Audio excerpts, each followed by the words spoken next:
हाँ जी चांद भाई आज यूनाइटेड नेशन ਦੇ ਦਫ਼ਤਰ ਇੱਥੇ ਜਨੀਵਾ ਕੀ ਕਰਦੇ ਜਗੇ ਹੈਡਫੋਨ ਲਾ ਲਓ ਜਰਾ, ਦੱਸਦਾ ਤੁਹਾਨੂੰ ਮੈਂ। ਹੈਡਫੋਨ ਲਾ ਲਓ ਜਰਾ, ਲਾ ਲਿਆ ਹੈਡਫੋਨ। ਇਹਨਾਂ ਦੀ ਮੈਂ ਭੈਣ ਜੈਨ ਆਇਆ ਉਹਨਾਂ ਫੌਜੀਆਂ ਦੀ ਕੁੱਤੀਆਂ ਬੱਚਿਆਂ ਦੀ ਜਿਹੜੇ ਸਾਡੇ ਮੁਲਕ ਦੇ ਵਿੱਚ ਇੱਥੋਂ ਪੈਸੇ ਲੈ ਕੇ ਜਾਂਦੇ ਦਿੱਲੀ ਮਾਂ ਦੇ ਬੱਚੇ ਇੱਥੋਂ ਕਿ ਅਸੀਂ ਗਰੀਬ ਆ। ਮੈਂ ਗਰੀਬ ਲੱਗਦਾ ਤੁਹਾਨੂੰ ਕਿਤੋਂ? ਭੈਣ ਦੀ ਲੰਨ ਲੈਣਿਓ ਸਾਡੇ ਨਾਂ ਤੇ ਪੈਸੇ ਲੈ ਕੇ ਜਾਂਦੇ ਕੁੱਤੀ ਦੇ ਬੱਚੇ, ਫਿਰ ਦੁਬਾਰਾ ਉੱਥੋਂ ਪੈਸੇ ਬੈਂਕਾਂ 'ਚ ਭਰ ਕੇ ਇੱਥੇ ਲੈ ਕੇ ਇਹਨਾਂ ਦੇ ਬੈਂਕਾਂ ਦੇ ਵਿੱਚ ਖੜੇ ਕਰ ਦਿੰਦੇ। ਇਹ ਉਹ ਦਫ਼ਤਰਾਂ ਦਿਖਾਓ ਜਰਾ, ਦਫ਼ਤਰ ਅੱਗੇ ਕਰਕੇ ਜਰਾ। ਇਹ ਉਹ ਦਫ਼ਤਰ ਆ ਜਿੱਥੇ ਆ ਕੇ ਭਾਸ਼ਣ ਦਿੰਦੇ ਦਿੱਲੀ ਮਾਂ ਦੇ ਬੱਚੇ ਔਰ ਇਹ ਕਹਿੰਦੇ ਕੁੱਤੀ ਦੇ ਬੱਚੇ ਕਿ ਵੀ ਅਸੀਂ ਗਰੀਬ ਆ। ਅਸੀਂ ਕੋਈ ਗਰੀਬ ਨਹੀਂ ਹੈਗੇ।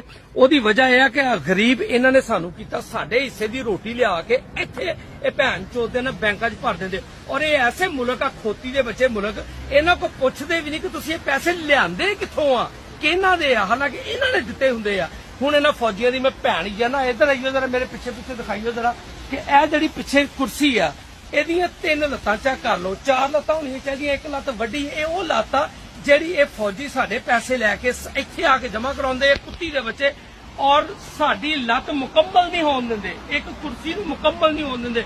ਮੈਂ ਤੁਹਾਡੇ ਨਾਲ ਆ, ਤੁਹਾਡਾ ਮਹਿਮੂਦ ਅਹਿਮਦ ਅਰਾਈ, ਇਹ ਅਰਾਈਆਂ ਦਾ ਬਾਲ ਇਹ ਜਨੇਵਾ ਦੇ ਵਿੱਚ ਆ ਕੇ ਸਵਿਟਜ਼ਰਲੈਂਡ ਦੇ ਵਿੱਚ ਇਹਨਾਂ ਦੀ ਭੈਣ ਚੋਦਣ ਆਇਆ। ਮੈਂ ਇਕੱਲਾ ਆਦਮੀ ਆ ਕਿਉਂਕਿ ਮੈਂ ਬਾਹਰ ਬਹਿ ਕੇ ਇਹਨਾਂ ਦੇ ਪਲੇਟਫਾਰਮ ਤੋਂ ਗੱਲ ਕਰਦਾ। ਇਹ ਪੀਟੀਆਈ ਵਾਲੇ ਕਹਿੰਦੇ ਸਾਡਾ ਨਹੀਂ ਹੈਗਾ, ਪਾਕਿਸਤਾਨੀ ਕਹਿੰਦੇ ਸਾਡਾ ਨਹੀਂ।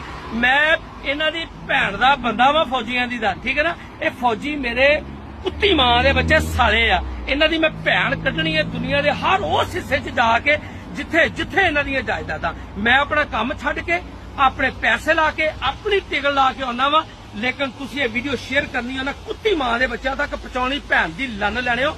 ਅਗਰ ਪਾਕਿਸਤਾਨ ਇੰਨਾ ਹੀ ਅੱਛਾ ਮੁਲਕ ਆ, ਇੰਨਾ ਹੀ ਅੱਛਾ ਮੁਲਕ ਆ, ਤੇ ਤੁਸੀਂ ਰਿਟਾਇਰਮੈਂਟ ਹੋਣ ਤੋਂ ਬਾਅਦ ਆਪਣੀ ਭੈਣ ਦੇਣ ਆਉਂਦੇ, ਇੱਥੇ ਗੋਰਿਆਂ ਕੋਲੋਂ ਜਵਾਉਣ ਆਉਂਦੇ ਹੋ ਕਿ ਉਹ ਕੰਡੋਮ ਨਹੀਂ ਪਾਉਂਦੇ, ਤਦ ਕਰਕੇ ਤੁਹਾਡੀ ਭੈਣ ਡਾਇਰੈਕਟ ਜਾਂਦੇ ਕੁੱਤੀ ਦੀ ਬੱਚਿਓ। ਫਿਰ ਤੁਸੀਂ ਇੱਥੋਂ ਗੰਦੀ ਨਸਲ ਲੈ ਕੇ ਜਾ ਕੇ ਉੱਥੇ ਜਾਂਦੇ ਹੋ। ਜਦੋਂ ਤੁਸੀਂ ਪੜ੍ਹਨਾ ਹੁੰਦਾ, ਆਲਾ ਤਰੀਮ ਹਾਸਲ ਕਰਨੀ, ਉਦੋਂ ਵੀ ਇੱਥੇ ਹੀ ਆਉਂਦੇ ਤੁਸੀਂ ਕੁੱਤੀ ਦੇ ਬੱਚਿਓ। ਉਸ ਤੋਂ ਬਾਅਦ ਜਾ ਕੇ ਤੁਹਾਨੂੰ ਨਹੀਂ ਪਤਾ ਹਰ ਚੀਜ਼ ਆਪਣੇ ਆਪਣੇ ਕਿਰਦਾਰ 'ਚ ਚੱਲਣ ਡਈ ਆ, ਤੁਸੀਂ ਹਰ ਸ਼ੈ ਦੀ ਵਾਇਲੇਸ਼ਨ ਕਰ ਦਿੰਦੇ ਹੋ। ਤੁਸੀਂ ਐਸੇ ਭੈਣ ਚੋਦ ਲੋਕ। ਔਰ ਇਹਨਾਂ ਨੂੰ ਉਮਰ ਭਾਈ ਦਿਖਾਓ ਜਰਾ ਝੰਡਾ, ਪਹਿਲਾ ਝੰਡਾ ਮੇਰੇ ਪਾਕਿਸਤਾਨ